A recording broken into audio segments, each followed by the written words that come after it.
Hi, good evening. I'm Dr. Soham. I'm anesthetist. I've cleared my MD, DNB, and EDAIC Part 1. This is my attempt to prepare for EDAIC Part 2 to practice for my Viva. And in the meanwhile, if it helps someone, I'll be glad. Uh, you can comment for the critical appraisal and if it helps you also. So, today, my topic of discussion is lung pressures. So lung pressures.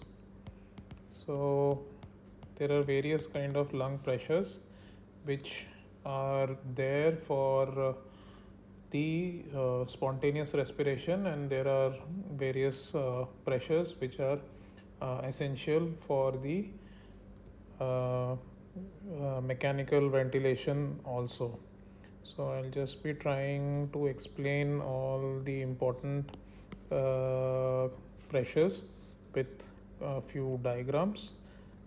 This is just for conceptual understanding, and this is I am not the best of the artist, as you might see, but I hope that I am able to explain the concept better than my drawing, and I hope my drawing will do bare minimum justice to what I want to portray. By the way, if anyone is looking to prepare answers for their MD or DNB exams, you can draw such rough drawings. Nobody is going to judge for the quality of drawing, but a picture speaks a lot of words, and we can judiciously utilize our time.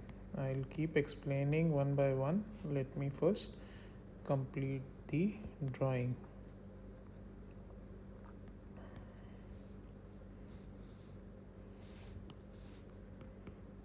So what we are drawing right now is the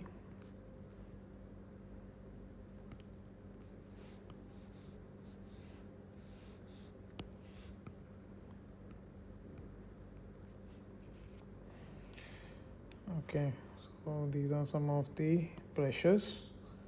So first is the airway opening pressure. So all the pressures are in reference to the atmosphere. So we assume that the atmospheric pressure is 1, and relative to that, in a quiet state and there is no flow of air from and to the lungs, the uh, airway opening pressure, that is the PaWO, is usually 0.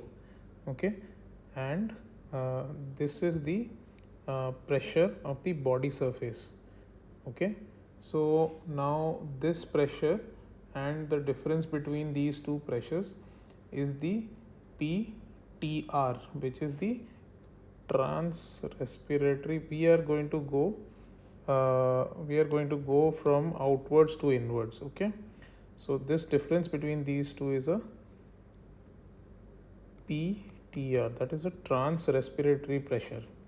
Okay, and the difference, I'll explain the relevance of all of these one by one. Okay, and then there is a trans pleural pressure, that is the pressure between the parietal pleura, which is towards the, this is the parietal pleura which is towards the chest wall, and there would be the visceral pleura. So there is usually a negative pressure between them, and this pressure is usually a negative pressure. The difference between these two is called a transthoracic pressure. Okay, and the difference between the pleural pressure and the alveolar pressure is called the uh, transpulmonary pressure. Okay, so this is the transpulmonary pressure. Okay, now there is another pressure difference, which is the first and the most crucial pressure difference, not the most crucial but the initial pressure difference, which is needed to initiate the airflow. So this difference is called the trans airway pressure. Okay. So this is the trans airway pressure. So like I told you, now I'll explain the significance of all these one by one. Okay. So the trans airway pressure is the pressure which is required to overcome the airway resistance. My handwriting is also, yes, I need to improve that. So I'll try to make it more legible. Airway resistance. Okay. And this is the difference when this is zero. Like I told you, this is considered as zero.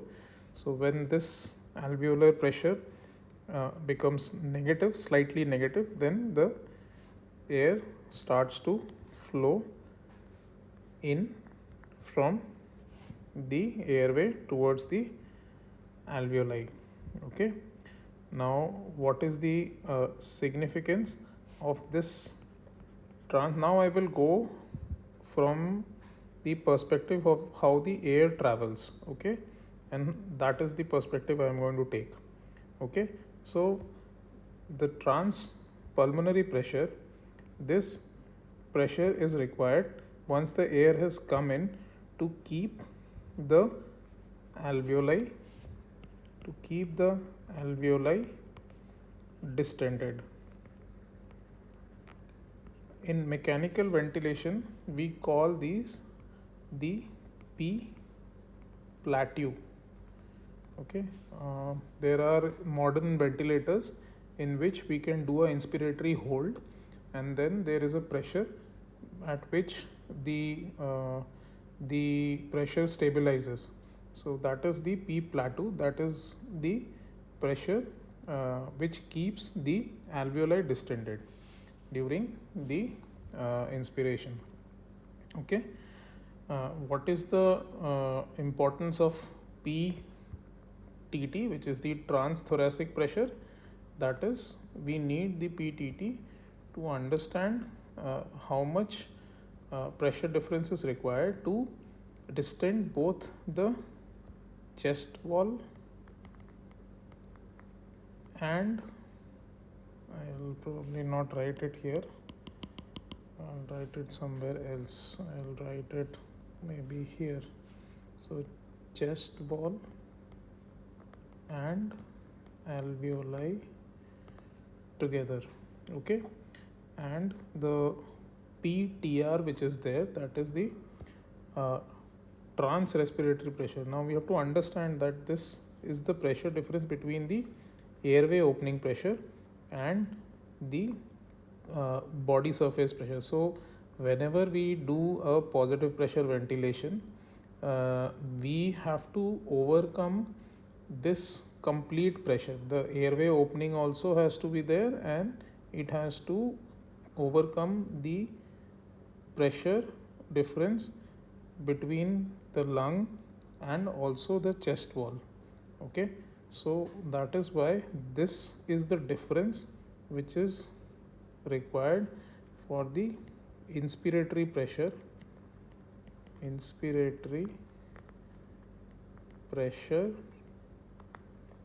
in a positive pressure ventilation. Okay. So this is just a short video to explain what are the types of pressures which are there. We will talk about the values of the important pressures and how it is important for spontaneous ventilation in the next snippet. Thank you.